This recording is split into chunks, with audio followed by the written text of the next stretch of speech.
today's guest because it is a very special guest. And I know I say this all the time, but we have the one and only Premier David Eby joining us in the car. That's right, the Premier of British Columbia is going to join me in the car to talk about fatherhood. He is a father to 2 kids, I think 1 son, 1 daughter, and he's expecting 1 more anytime this month. So I really appreciate him for joining us to talk about this important discussion about parenting, about being a father in today's generation. I've known David for a number of years now, and I'm just so excited to finally get today off the ground. And so I'll be picking him up in about 6 minutes time from his office. I might be followed by security detail. I don't know. I'll find out when that happens. And so if there's a third person in the background, all good. But thank you so much for your support, and we'll chat. We'll pick him up very soon. Cheers.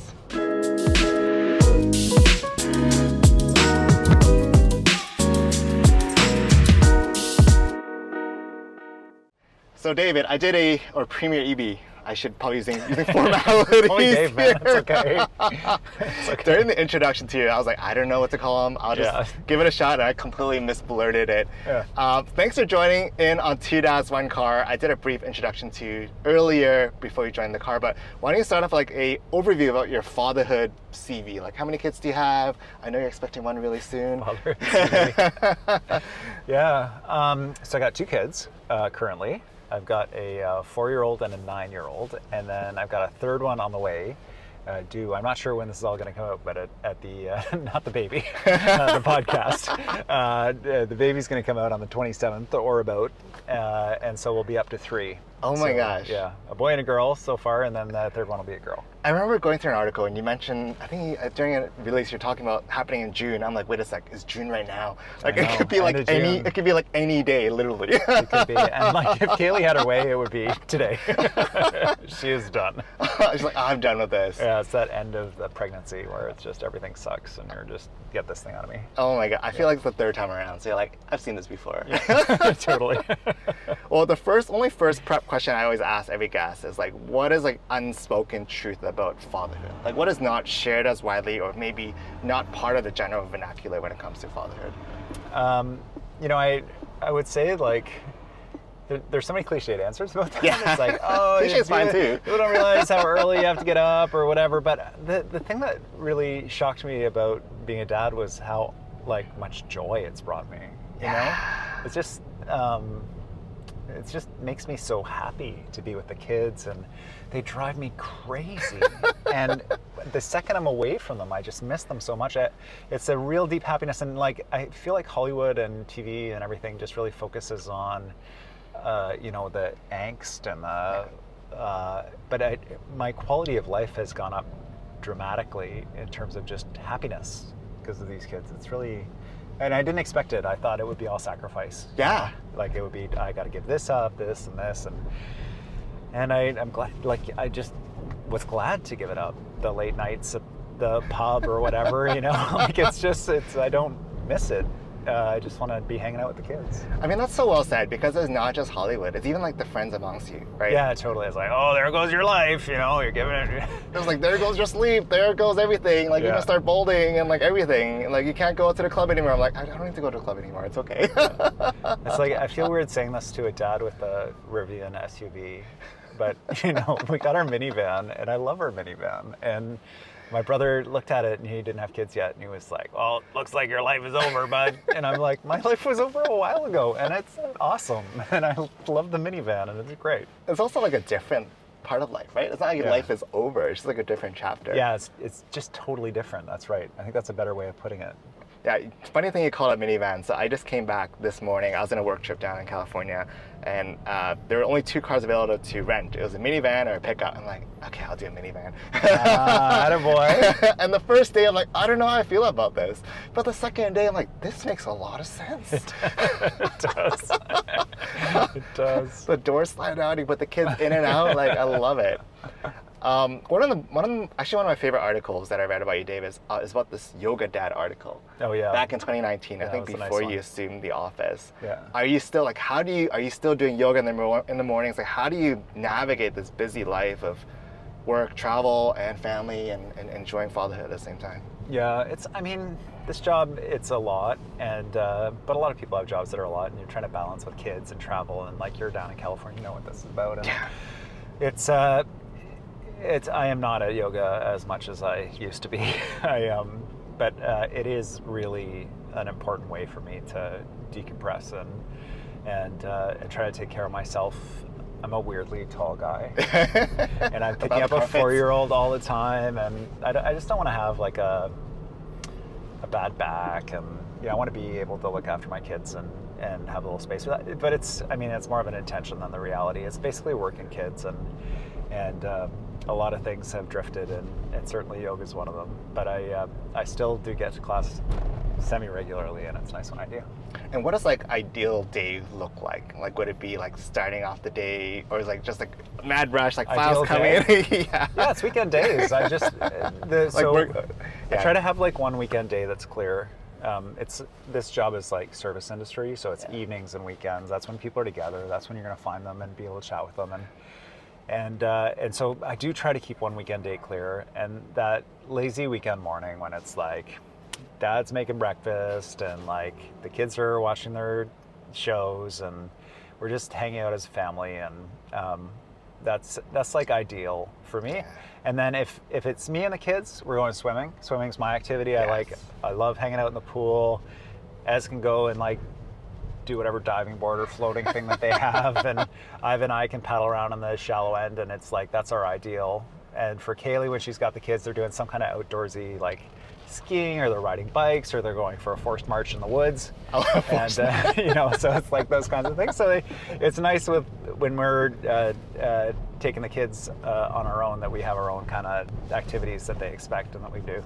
Yeah, I mean, we share a common background being lawyers, and we're the late nights, the weekend work, like it's just back to back to back. And I think the question that often comes up from other lawyer dads is like, how do you navigate? How do you figure out? But it's good to know you try to carve out that Sunday or like the Saturday or weekend day where we can, obviously, right? It's the dedicated time. I don't know about you, but I find like if there's something that interrupts the day, like it's like, I'll have something in the middle of the day, it kind of wrecks the whole day. Yeah. So if you don't have that long block of time that's free, and just then it allows the concentration of all the activity into the time that you have available. Mm-hmm. And I don't know about you, but like, Kaylee and I reflect, for like, what the hell did we do before we had kids? We had so much time. I know. We had so much. We just said like, so much time. What did we? I don't even know how we managed. You just get like so super efficient. Like I think about the parents that I knew in law school, and like the people who had kids. And I was like, oh my God, like how could you possibly, but you just like, you're so like, this is the study time, and this is the work time, and this is the kid time, and you get really like disciplined about it. Oh yeah, for sure. Like the scheduling is hyper like intentional, right? And speaking in law school, like one of my friends had kids. Like, how are you doing? Actually, it was during articling. I was at Ozer, and he had kids at the time. I'm like, how are you navigating like big firm life and like? I can't imagine. As you know, articling year is like hyper intense. So I'm going nerd talk here, but like it's like a very intense year. I'm honestly still trying to figure out. I only have one right now, David. Like she's almost 3, and we're thinking about a second one. Oh, amazing! They're like tattoos, man. Oh my gosh, it is. And you're gonna want another one and another one. Before you know, you'll have a whole sleeve. Exactly. There we go. Right? They'll have their own sleeves. Yeah. What was the decision like to have a third one? Like, what was that you knew from the beginning? Because I know some of our friends are thinking about like, what does that conversation look like for yourself? Yeah, the real conversation for me with Kaylee was like the first one. Because it was like, I was just really, I don't know, I was totally prepared to and content with not having kids. I was like, and for Kaylee that was really, really important, and I was like, okay, and so like the timing on that, and like when we were gonna, it was at the exact right time, and like is it gonna be perfect, and was everything ready, and I had a lot of anxiety about that. And so and then after Ez was born, just like, is he gonna survive? Like, am I gonna damage this baby? Like, what do we do? It's so stressful. And then you kind of get your groove. And so for Iva, the decision was like, it was easier. But then Iva, like after we had her, there was this period where it was like, man, this is so intense with 2 kids. Like, yeah, like right. we're done. I'm like not even. And Kaylee and I were on the same page. It was like, no, we're not. But then like, I don't know. It's hard to describe. It was just like a feeling that we weren't finished. That the family wasn't finished. That we still had. We still had another kid. Like, it's hard to describe. It wasn't even really much of a discussion. You know, it was kind of like, yeah, we're just not. You know, now's the time. And Kaylee was ready before I was, because she was like, okay, it's time for another. I was like, oh my God, what? Because I was still in the depths. Because you had just started like your term as a oh female. man, yeah, exactly. It's like, what better time? yeah, totally. Oh man, yeah. So it was, you know, but it was the easiest of the 3 was number 3. Really? Because Yeah. the other ones it got increasingly easy. I can see how you like get to 5 or 6 kids, because it's like, oh, you know, we're already doing it. You have enough for a hockey team. Yeah, exactly. Totally right.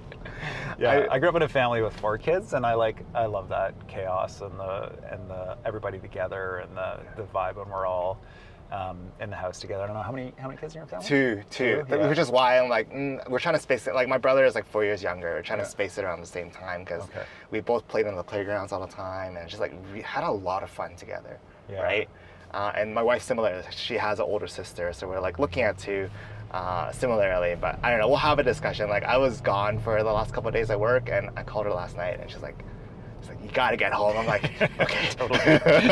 Have you been in that position before? 100%. 100%. What do you mean? You have 2 more days in Victoria?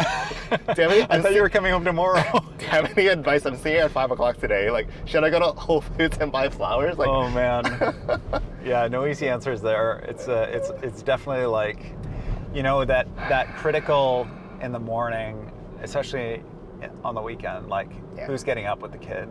You know, who's the first one up, and like, you can sleep in, and I'll bring you the coffee. Like, that kind of payback is, because, you know, when your partner is like, okay, I got it, you can sleep a little longer. It's like, oh my God. And then there's nothing worse than rolling over and not being able to get back to sleep. Take advantage of the moment, and then you come down and there's Kaylee's just, she's like, what, you weren't able to get back to sleep? Like, I sacrificed this for you and you couldn't take advantage of the gift. Yes, it's those little paybacks, man, more than any flowers or anything else I find at our house. It's like that time. So for Kaylee to go out with her girlfriends and the space for her to just be away from the kids and just reset is so critical for her, and for me, that's the best thing that I can do to sustain her, because she does a lot of heavy lifting in our house. I can only imagine. And I think you nailed on something like absolutely critical there. It's just notion of time, right? Like, having that separate time and that space. Because I find, like, you're right, like, these gifts and fancy things can only go so far, right? There's only so many flowers I could get. Yeah. Just like, I actually just want to sleep in. Totally. Okay, I'm going to try that. I'd be like, hey, tomorrow I'm going to take care of Avery. You can sleep in as long as you want. Oh, man. We'll go to the park or something. You're going to be a hero. Trust me, this is good. This is quality stuff. You're saving my marriage here, David. Tell you. This dad's helping dads. See, I mean, that's another thing, that the purpose of this podcast is that I find there could be more resources, at least from the father's perspective, to learn more about strategies and ways. And I don't know if you came through the same situation, but when I was going through it, a lot of these prenatal classes were from the mother's perspective. And don't get me wrong, these are all very important classes. But I'm like, what do actual dads, like, how do they navigate? And this topic of like modern fatherhood, I mean, this is Arabian. When you hear that, like, what does modern fatherhood mean to you? Because I honestly, when I read that article about you on about the yoga dad, I was like, this is the person I want on the podcast. So like, how would you define like this next quote unquote generation of fatherhood, and what does that mean to you? Yeah, I don't know. I think about that a lot, because I think about how I was raised and my parents and my relationship with my dad, and I, you know, there was such a shift, I think, from his dad. And that kind of like, there was kind of a mentality like, don't show your kids too much love, don't be too affectionate, it makes them soft and stuff. And you know, I think it was quite a loving house despite that kind of cultural vibe. But you know, it has shifted a lot. You know, I think about how I spend time with Ez and with Iva, and it just feels structurally different, even though there's no, like, I can't look back on anything in terms of my time with my parents and think that something was missing. But it just, there's more contact, there's more, but two things. Yeah. One is, that we grew up, I don't know what your experience was, but certainly the kids around my age, we grew up with a lot of autonomy to go out and just do our own thing. Yeah. It's a bit of a cliche to talk about, but it's important, and it's really important for me and Kaylee that as can wander the neighborhood and do those things. So like what has been the saver for us is the Apple Watch. Okay, tell me what I want to geek on this. In our neighborhood, growing up, there were a bunch of like sort of backyards that were all connected, so the kids could just run wherever, and there was a pack of us, and we just run up and down the backyards, and my mom would ring this bell, and then we'd know it was dinner time, or she wanted us to come home or whatever. You'd hear the bell from the whole neighborhood. And it sounds like I grew up in like the 20s. and so, white picket fences going up the snow. Absolutely, yeah. Pathways. Oh man. You had skis, right? and so for us, it's like, well, we can't very well put a bell on our like place and like annoy the hell out of all our neighbors or whatever. And he wouldn't even be able to hear it in a lot of our neighborhoods. So the watch means that we can see where he is, and we can send, more importantly, we can send him a message like, Ez, come home. And also he has his calendar on it, so he knows his after school activity, like he can go to it right away, and he's able to like manage his own life. Yeah. And that autonomy has been so good for him. Like it's just really helped him grow up and like have that space to go out and do his thing and wander around and see if his friends are home and stuff. So that it's been a really helpful piece of technology to deliver some of that stuff that we really want. The other thing is, and you started your question with like, what's useful for dads and like sharing information. The thing that has been the most useful for me with other parents and dads is just to like see that their kids are also real jerks. Right.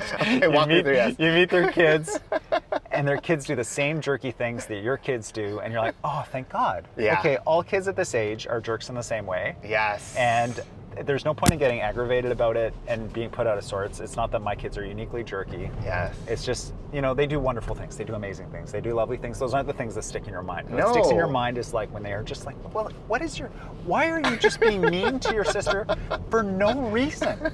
Like, why would you just pick on her in that? Yeah. Why would you torture your brother in this way? It's so awful. Why are you doing that to him? Like, and to see other kids and you'd be like, oh my God, you're going through this too. And like you have a 4-year-old too that is doing the same baby talk, even though she fully knows how to talk. And why are you gaggling? It's like, why are you talking baby talk? You know how to talk. We work so hard to teach you. And so, that I find that very like reassuring when parents are struggling in the same way, when dads are struggling the same way. It's like, okay, good. You too? Okay. Well, at least we're not doing anything particularly and obviously wrong. How did you develop your community of dads? Like, was it from friends from law school, friends from like public service, or just? Yeah, for us it's geography. Just because like everything's so crazy. Yeah. And so it's the kids and the dads that are like closest to our place, and we see them in the park all the time, and we hang out, and we're at the splash pad or wherever we are, and so it's there's lots of dads I know that went to that I worked with or that I'm pals with from town or went to school with or whatever the thing is. But the people we see the most are the neighbors who are close and that have kids about the same age. And it's like, great, you have kids the same age. We have kids the same age. It doesn't matter if you have like really nothing else in common. You have so much in common when you've got kids about the same age and they're hanging out and they get along with each other. Yeah, that's probably like, yes, finally. Yes, it's like, oh man, great, okay. Yeah. Because I'm sure it's hard enough to find like the right friends, but then like the kids have to match, and then the kids hate each other. Like, I don't even know. Totally. Yeah. And we've had those scenarios which are a bit heartbreaking, when that like we get along really well with the parents and like our kids just can't seem to click. Yeah. And it's like, but then if the kids click really well and you don't have to worry about them and they're just going to run off and be monsters together, then that's perfect. I mean, it's so refreshing to hear this and have your perspective on the show to share like the realness of it. Because you're right, because sometimes I get the sense there's at least maybe less on the dads, but there's this like Instagram perfect family that has everything together. Like none of the kids are acting up against each other. And like, is it just me? Totally. It is easy to lose track. So am I just going through the stress at home? Yeah. Oh.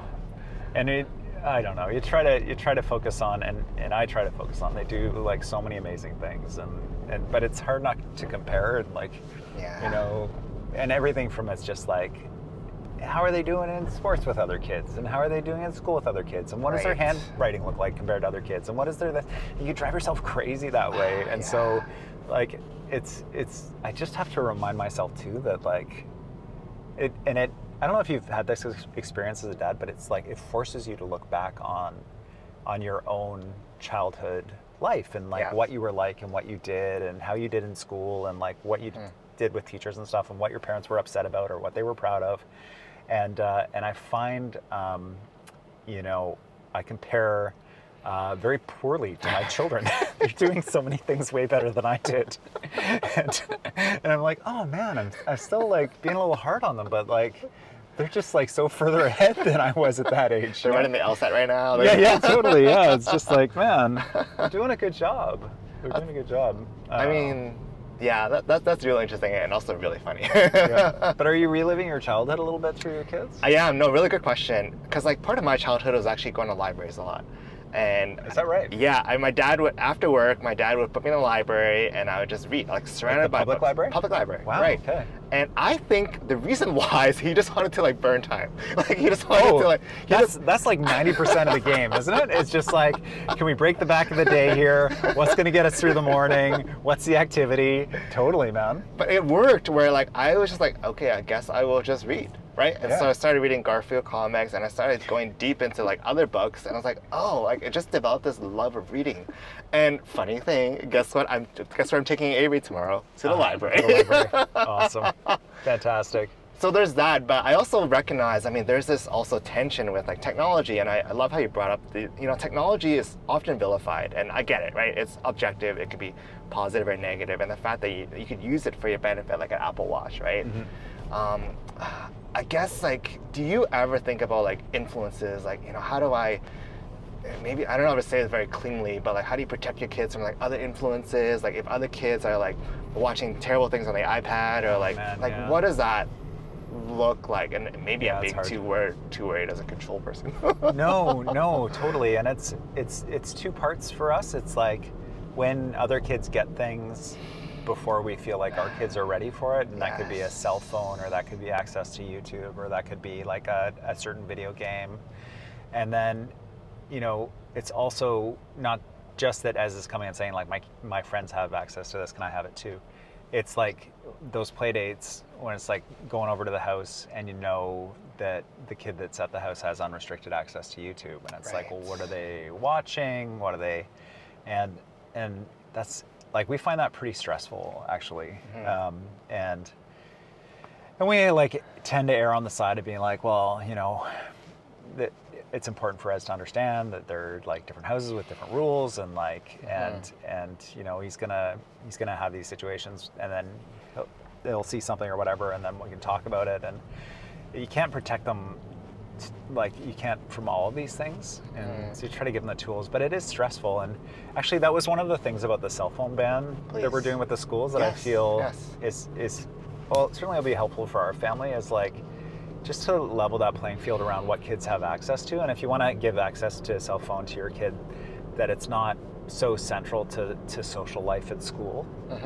You know, because if it's central to social life at school, we had a volunteer at my office, and her dad wouldn't let her go on Facebook, and we were organizing volunteers for my office through Facebook. Right.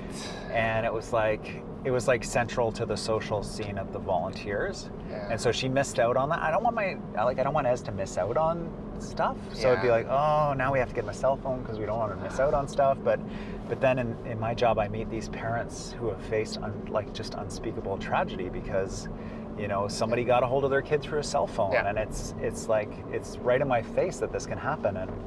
And so, I don't know, it's complicated, you know? How do you guys manage that? I guess, you know, 3-year-old is not quite there. Yeah, but it's still, right, you see other kids who are like 1 or 2 who have iPads and like that too, right? I'm Oh, like, right, yeah. I was like, oh wow, right? I'm like despite me working for a tech company, like I'm very like tech hesitant. I think a lot of the readings I do, like algorithms, like I know how it works behind the scenes. Yeah. But still, I think it's a good question. And I think the takeaway I'm getting from you is like it's still there's no clean answer. Yeah. Right.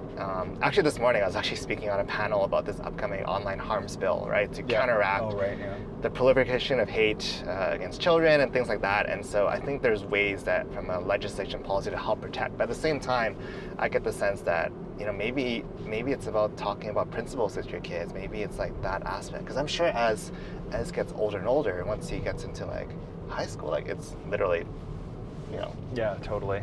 all hands loose. Yeah, it's hard to imagine what they have access to now, compared to when we were in high school. Yeah. If I can shift themes, like one of the themes that is often, at least on my mind, which is kind of why I like this podcast, is like things that I'm thinking about. Yeah. Is this concept like building resilience? Like what does that look like? Like for myself, I came from a low income, middle income family. We really worked hard to get to where I am, and those values instilled through. But I think now that I'm at a place of a little more privilege and help, I could help provide these things. Like I recently, again, first world problem, like I bought my daughter a Patagonia jacket. I would never buy one for myself, right? I would just like wear a jacket from wherever it is. And so I'm like, how does one develop resilience? Like I don't want to put her on the streets and have her suffer, right? To build that muscle. But do you guys think about that, and how do you Yeah, I do navigate? worry about that. It's here's a scenario, and it's kind of a weird thing with my job too, where Right. when the kids are with me, they have access to stuff that like people are giving them little like gifts of like here's some candy, here's a little foam this or that. So they kind of get this expectation wherever they go that people are going to be giving them gifts and giving them special treatment and like behind the scenes and like all this stuff whenever they come on any work stuff with me. And so there's that, as well as the fact that, functionally, in terms of what their wishes are, we could give them literally everything that they are asking for. Yes. We could give you the remote control and the robot and all the other things and whatever, and we'd not be able to pay down our debt the way that we should, but we could actually we could put on the line of credit. The limitation is actually just us saying no, and in that scenario, when there's no real sacrifice or hardship required, and it's just like the arbitrary parent saying no, you can't have this, and it's like, well, why not? And it's like, well, because we don't just give you everything you ask for. It's a different scenario than. Yeah, no, we don't. We're choosing between this and groceries. We're choosing between this and rent. We're choosing between this and so, yeah, it is, it's a really fortunate challenge to have. Yeah.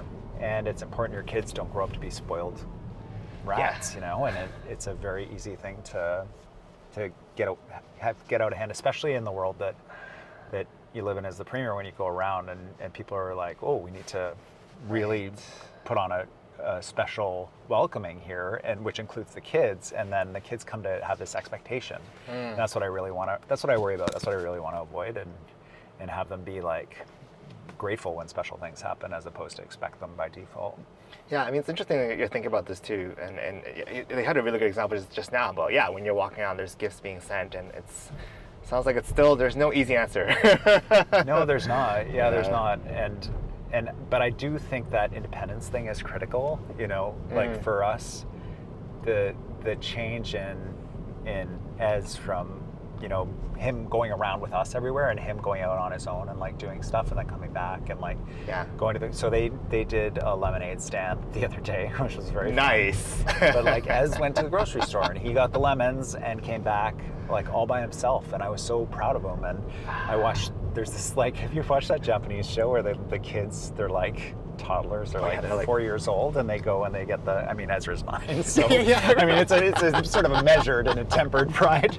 There's like a 4-year-old Japanese kid who's doing this, but anyway, but it was like nice, and this is how he's gonna build it up. He's gonna get out there, and he has to like ask someone and like wear the bags and figure it all out on his own. I think that is gonna be key for us. Yeah, you're right. Like that notion of autonomy, allowing them to try things, right? It kind of builds that muscle, and I think That reminds me, because like when I was as a kid, I think I was around 12 or 13, we'd go on road trips. My dad would just like give me a map. It was like, you're navigating. I'm like, okay. Oh, wow. Oh, cool. We'll get Okay. lost while you're navigating. Yeah. But I think that sense of like autonomy makes a lot of sense. I think the one thing that is also on my mind when it comes to a lot of parents around the similar age is just the struggles with childcare, right? As you know, it's like a big thing that's top of mind. Like you're probably hearing that from your constituents, from people all across the province, and not just BC, like all across Canada. Like, do you think about it in ways that we can help and support families? And I know there's many ways, and I'm not intending to get political, but it's like something that a lot of parents think about. And so I want to give you the floor if there's anything that comes to mind, like ways that we Well, can help. I mean, we think about it in very real ways, right? I mean, it's like, you know, the second you get the positive pregnancy test, it's like, Yeah. get on the wait list. You know, it's like, okay, so we're on the wait list? Like, it's the same for our family as for all the families. Like, we're like, oh my God, we got to get on the wait list. It's like, where do we have sibling preference? Do you know what sibling preference is? So, like, and just for the viewers at home with one kid, sibling preference for number 2 is so vital, because if you have one kid in the facility or the school, then you get preferred yes. access for the next round. And so, like, all these things become so critical. And so, yeah, we're on a wait list for the new baby. And it's like, and you do all the things, right? You talk to the other parents, it's like, are you guys still on the wait list? Like, are you in? You're in? You're in? When did you get on the list? Oh, they haven't called us yet. You were on the list in October, but we were on, okay. So you do all the math and you're like, are we okay? Are we totally done? And so, yeah, we think about it in that kind of very real and personal way, but also obviously it is a critical issue Yes. for government. And there are two kind of key pieces to it. One is the physical places where the childcare takes place. It's been driving me bananas. Like, once you get your kid into school, it's before and after school care that gets really important. Yeah. Like kindergarten. And there's this building that's like literally purpose built for children. Right. The school. And as soon as it turns into before and after school care, like, the local health authority has to license it as appropriate for children. Like, it's safe for your kid all day, but then the health authority has to get involved, and there's all this challenge about whether or not we could use the...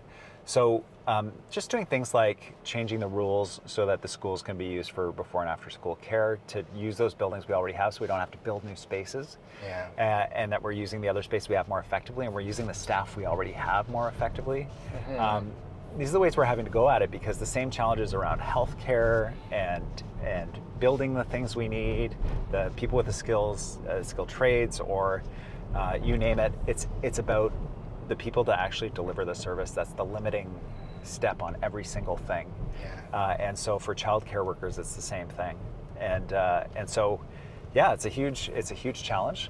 We've opened tens of thousands of spaces, and the rates are way lower than they were, and also people need it more than ever, and the population of the province keeps growing, so we got to keep doing it. But it is a hugely stressful thing, I know, and it's all you think about when when the date gets closer and closer, when you want to get back to work. Well, it's comforting to know that you're still on the list sometimes, and it's the same priorities and no magic. It's the same thing. And like, talk about like political risk. Like, people find out what the premier skipped the list. Like, seriously, talk about election issues. So yeah, I'm That on the could be a list. funny- I am 100% on the list. I follow the process. No special treatment. And like, For the record. and critical, yes, for the record, and like mission critical that's the case. And also, it's like a good reality check. You know, in the job. You can, the danger is always losing connection with the real experience of real people. Because like the system can protect you from so many things, and there's like all these people who are set up to like, and then that's fatal in politics once you lose that connection. It's true, right? And that's why I was excited to have you in the seat here, because one of my friends like, I don't really follow politics, but I'm gonna listen to your podcast because I just want to hear what Dave is like as a person, right? And I think it's gonna be a fantastic conversation to hear that it's the same things that we're all going through. It's not unique to you, unique to me. And I feel relieved. I think I have a tip for what I'm doing tomorrow when I pick up my wife at 5 o'clock later today. It's like, I got tomorrow, you can sleep in, do all you want. There you go, man.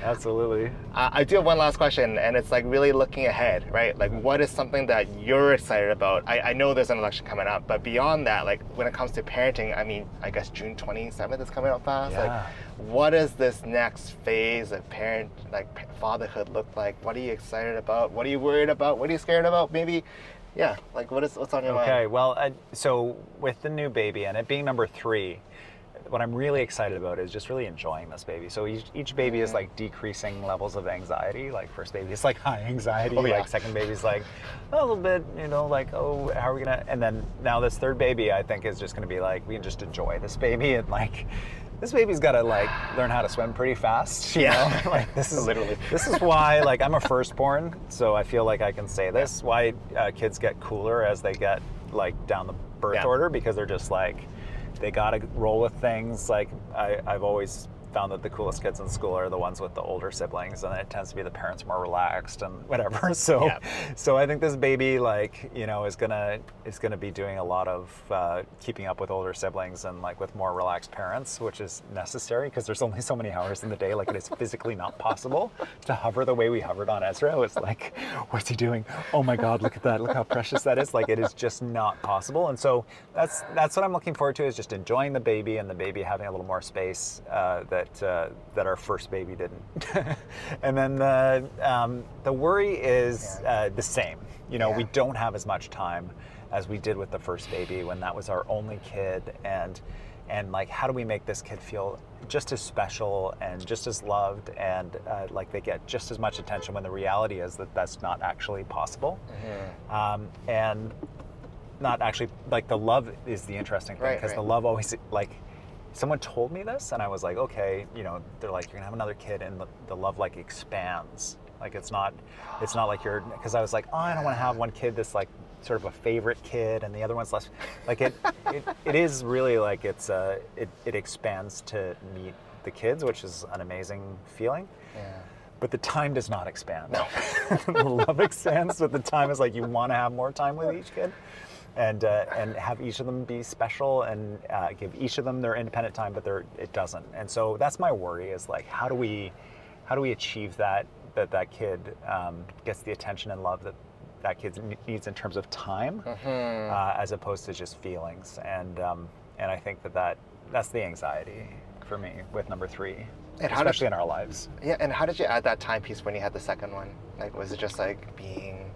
Well, just waking up, sleeping less, waking up earlier. Yeah, it's interesting because you get more efficient. Right. You get better at parenting, like anything, as you practice it, and so like you get, and so you're able to achieve the same amount of stuff with like less work and less time sourcing the primary materials. Like, oh my God, we got to get this, we got to get that, we got to organize that. You just get more efficient, and you get your systems down, and you get your things that you like. Like, we like this camp, and we like this thing that we do as a family, and we like this activity. So you don't spend all that time researching and everything, and like, oh, what do we do? And so that efficiency was great for number 2. But I feel like we've achieved a lot of the efficiencies. So that's the piece that makes me a little anxious. Well, if you ever write a book about efficiency as a busy working parent, I'll be the first to buy it and to read it. Totally. Since we get the time to write those books, we'll co-author it. Ghostwriter, maybe. Yeah, absolutely, yeah. Sacha will write it for you. Man, absolutely. I don't know. Yeah. Well, we're about to roll off to our end point, but I just want to say thank you, David, for being on the show, Premier David Eby, for being on 2 Dads 1 Car. This has been such a warm, and I had no expectations. Like, I just wanted to jump in the car, learn about your journey, your story. I learned a lot. I feel comforted that I'm not the only one going through these struggles myself. Oh man. And just hearing your story and your background. Therapeutic part of your podcast, hey? Yeah, it absolutely is. I really do it for myself and those who are listening. But I just want to appreciate you. Thanks for joining in. And for those who are listening, check us out on 2dads1car.com. We're on Spotify, we're on Apple Podcasts, and on YouTube as well too. So with that, thank you. Awesome. Thanks, Stephen. All right, and that's a wrap. Oh my gosh, what a fun conversation. I really enjoyed the conversation. I learned so much from our discussions, and more importantly, there's so many tidbits. First, the fact that he purposefully wants to allow autonomy for his older son to explore and to kind of discover who he is, and his use of an Apple Watch is absolutely magic. The second takeaway I took from this is to understand that I'm not the only one going through this, and we've all have our struggles, and to know that even someone as busy as our premier is going through trying to balance time with family and kids. It shows that it is doable to some extent, and so thank you for that. And so I feel a little more comforted about that. And so with that, I am gonna go pick up some flowers from Whole Foods because I've been away from home since Tuesday. and I need to make it up or else I'm gonna be in big trouble. So for those who are listening, thank you so much for tuning in. I appreciate you, each and every one of you. Thank you for subscribing, for sharing the podcast, and for being on the show. It's because of your support that we have guests like Premier Evie in the car talking about fatherhood. And with that, take care. We'll chat again soon.